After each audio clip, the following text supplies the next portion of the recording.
Good morning ফ্ৰেণ্ডসকল। নিশ্চয় আপোনালোকে দেখিছে মোৰ থাম্বনেইলটো। ফাৰ্ষ্ট কাট অফ লিষ্ট ল'ৰাসকলে মই চৰি কৈছোঁ, সঁচাকৈ চৰি কৈছোঁ তোমালোকক। মোৰ যদি ভুল হৈ গ'ল ক্ষমা কৰি দিবা। এইটো কাৰণে মই চৰি কৈছোঁ, মই মানে ছেকেণ্ড কাট অফ লিষ্টৰ কাৰণে মাত মাতি আছিলোঁ। তো মোক বহুতে কৈছে ভাইটি বা তুমি বহুত বেয়া কাম কৰিছা, মানে মোতকৈ বহুত ডাঙৰ ডাঙৰ আছে। এইটো কাৰণে আপোনালোকে মোক যিসকল দাদা তেওঁলোকে মোক নিজৰ ভাইটি হিচাপে মাফ কৰি দিবা, আৰু যিসকল ফ্ৰেণ্ড তেখেতলোকেও মোক মাফ কৰি দিবা। আৰু মানে কি হয় বাৰু, একচুৱেলি সেইটো মোৰ ভুল হৈ গৈছে বাৰু সেই ছেকেণ্ড কাট অফ লিষ্টৰ কাৰণে মাত মতাৰ কাৰণে। কিন্তু কি কৰিবা, উপায় নাই। মানে মই ন্যায়টো বিচাৰিছিলোঁ অলৰেডি। ছেকেণ্ড কাট অফ লিষ্টটো আহিছে, কিন্তু তোমালোকে চোৱা ছেকেণ্ড কাট অফ লিষ্টটো মানে ছেমেই আছে হা, কোনো চেঞ্জ হোৱা নাই, অকল মাত্ৰ চেঞ্জ হৈছে। তোমালোকে সেইকেইটা কথা গম পোৱা। স্পৰ্টছত কাট অফটো খাই আছিলে, গতিকে স্পৰ্টছত কমি গৈছে, আৰু VDPত কমি গৈছে, আৰু বাকীটো NCCটো কমিছে। বাকী ছেমেই আছে কাট অফ, সকলো ডিষ্ট্ৰিক্টতে ছেমেই আছে। অকল স্পৰ্টছ, NCC আৰু VDP আৰু যিটো মিলিটাৰী এফেক্টেড এৰিয়া আছিলে তাত অলপ কাট অফটো কমিছে। বাকী কাট অফ ছেমেই আছে, তোমালোকে ইমান চিন্তা কৰিব নালাগে। ইমানো ৰিটুনত কম্পিটিশ্যন নহয়। তো যদি মই তোমালোকক কৈছোঁ, মোৰ যদি কিবা ভুল হৈ গ'ল, মই তোমালোকক চৰি একদম হাতযোৰ কৰি তোমালোকক নমস্কাৰ কৰি কৈছোঁ, মোক মাফ কৰি দিবা। তো তোমালোকে মোক যাতে বেয়া নাপাবা, ভুল বুজি নাথাকিবা। তো মোৰ যি ভুল হৈ গ'ল।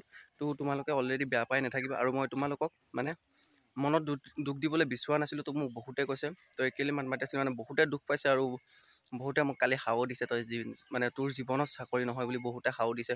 ফাৰ্ষ্ট কাট অফ লিষ্টৰ ল'ৰা ছোৱালীবিলাকে কৈছে তোৰ জিন্দাগী চাকৰি নহয়। সেইটো মানে বহুতেই বেয়া লাগি আছে। একচুৱেলি তেনেকৈ ক'ব নালাগিছিলে, একো নাই, কৈ দিলে। কিন্তু তেওঁ মানে যিজন দাদাই কৈছে, মানে দাদাজনে বহুত মনত দুখ পাইছে বা আঘাত পাইছে, সেইটো কাৰণে মোক সেই সাওটো দিলে জীৱনত চাকৰি। যাতে মই সেই দাদাজনকো কৈছোঁ এনেকুৱা সাও নিদিব আপুনি, মোৰ যদি কিবা ভুল হ'ল নিজৰ ভাইটি হিচাপে মাফ কৰি দিব। তো চাকৰিটো আপোনাকো প্ৰয়োজন, মোকো প্ৰয়োজন, ময়ো সেই একেই দুখীয়া ঘৰৰ ল'ৰা, আপুনিও সেই দুখীয়া ঘৰৰ ল'ৰাই, একেই হয় চবেই। আমি যেতিয়া আছাম পুলিচৰ কাৰণে, আছাম পুলিচৰ জব সদায় দুখীয়া ঘৰৰ ল'ৰা ছোৱালীয়ে বিচাৰে, কোনো ধনী ঘৰৰ ল'ৰা ছোৱালীয়ে নিবিচাৰে।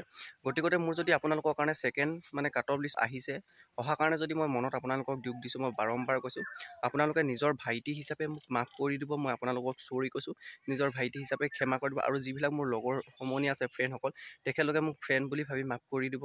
আৰু মই দাদাসকলক কৈছোঁ, মোক আকৌ আপোনালোকক নমস্কাৰ জনাই কৈছোঁ, আপোনালোকে মোক মাফ কৰি দিব। ফ্ৰেণ্ডসকলকো কৈছোঁ মোক তোমালোকেও মাফ কৰি দিবা। তো ভুল বুজি নাথাকিবা, মোৰ যি ভুল হৈ গ'ল।